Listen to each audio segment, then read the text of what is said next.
समीरा समीरुद्दीन सैयद।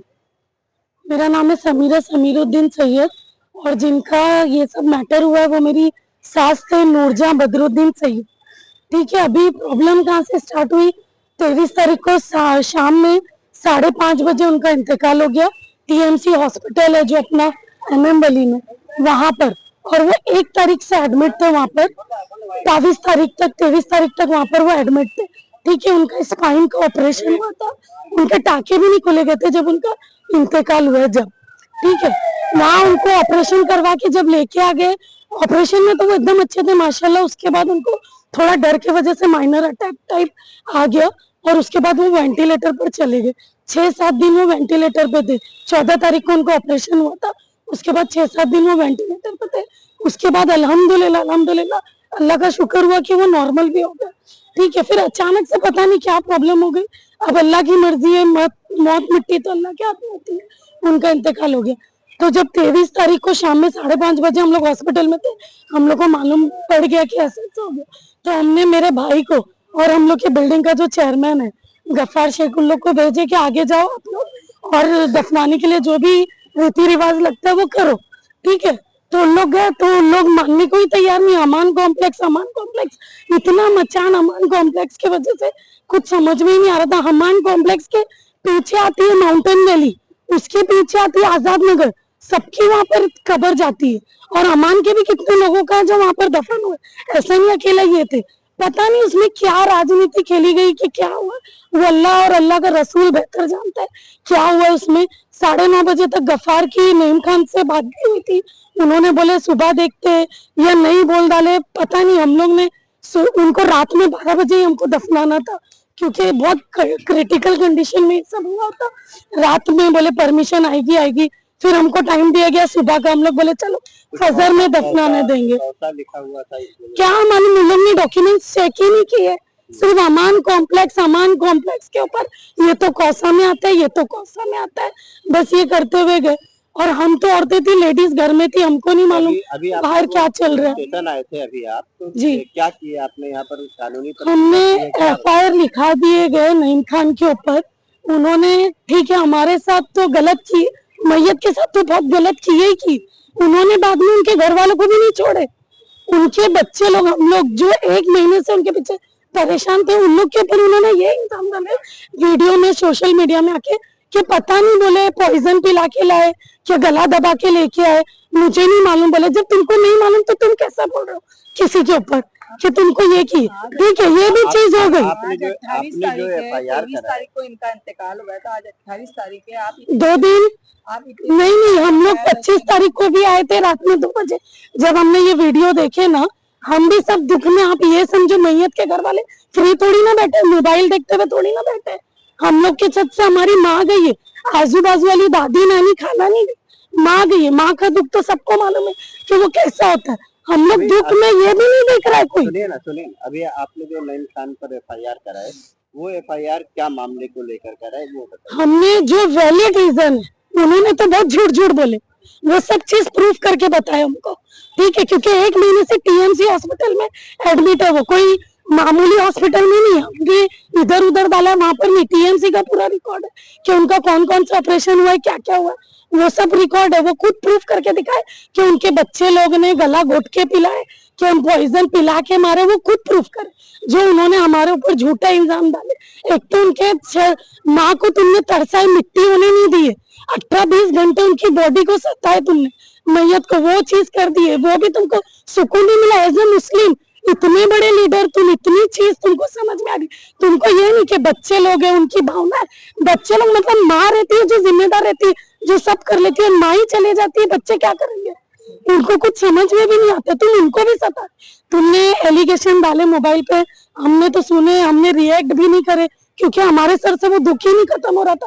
फिर तुम घर पे भी भेज रहे हो माफीनामा, तो ये तो कब्र खोद के निकालेंगे, MM वाली में डालेंगे। किसने हक दिया भाई तुमको? सारे उलमा लोग से मुझे बता दो, ये कहाँ पर वो सही बात कर रहे कि कब्र खोद के निकालेंगे। एक बार दफनाई हुई चीज को, वो भी 65 साल की औरत जो वो इतनी तकलीफ में मर गई कि जिसकी कोई हद नहीं। घर पे कोई आदमी आता, मैं नहीं जानती वो कौन है, वो आए हुए थे और हमारे बिल्डिंग के लोग भी थे, हमारे घर में कुरान खानी चल रही थी, उनका तीजा था सुबह में, रात में कुरान खानी चल रही थी, इतनी मेंटली डिस्टर्ब थी।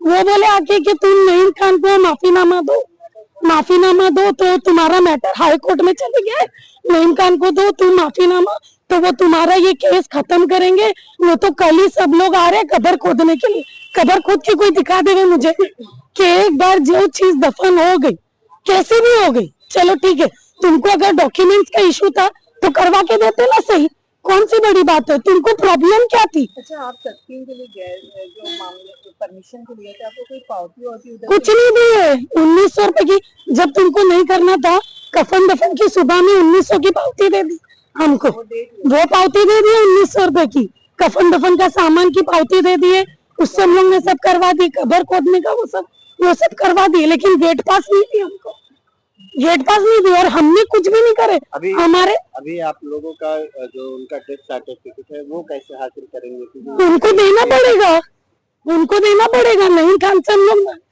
दावा कर रहे भाई, हमको डेथ सर्टिफिकेट तो हमारे पास ओरिजिनल है, टीएमसी हॉस्पिटल का, घर में उनका इंतकाल नहीं हुआ, टीएमसी हॉस्पिटल में हुआ है, डॉक्टर के निगरानी में 1 महीना वो एडमिट थे।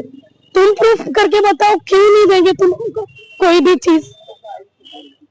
पावती रहती है तो मिलता है।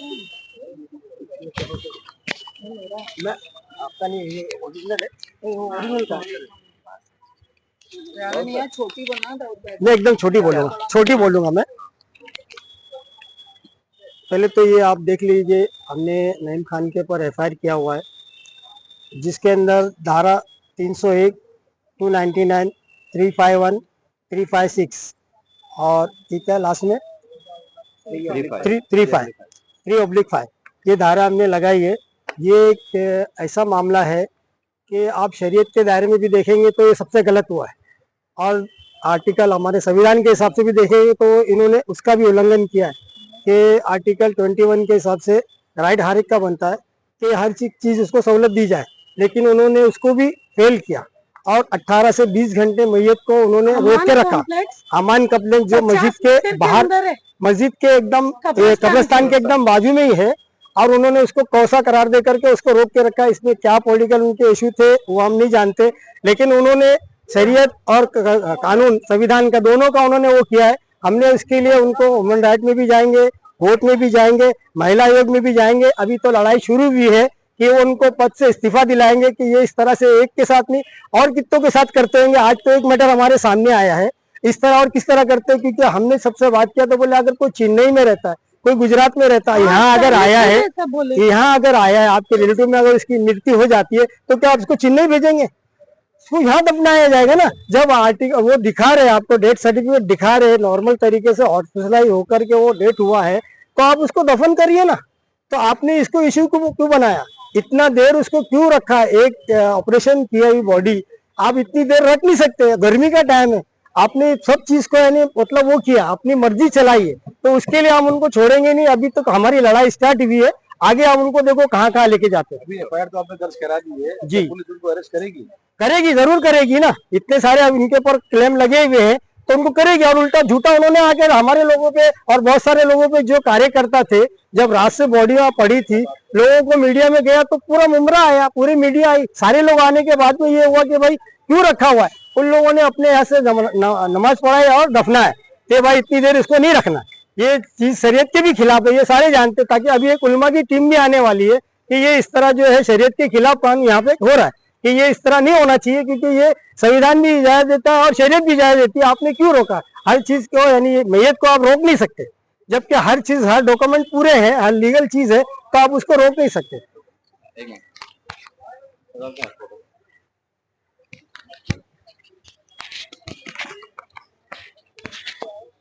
देखिए, इसके ऊपर मैं सिर्फ इतना कहना चाहूंगा कि 40 साल से वो वहाँ के ट्रस्टी है, दरगाह, मस्जिद, कब्रिस्तान, तो उनको शर्म आनी चाहिए कि शरई तौर पे उनको पता रहना चाहिए कि मैयत कितनी देर में दफन होती है। वो पूर्व महर रह चुके, उनको खुद सोचना चाहिए कि ये जो मसला है मैयत का कितनी देर में दफन होता है। 18-19 घंटे बॉडी रहती है और दफन नहीं होती है, तो उनको वो सोचना चाहिए।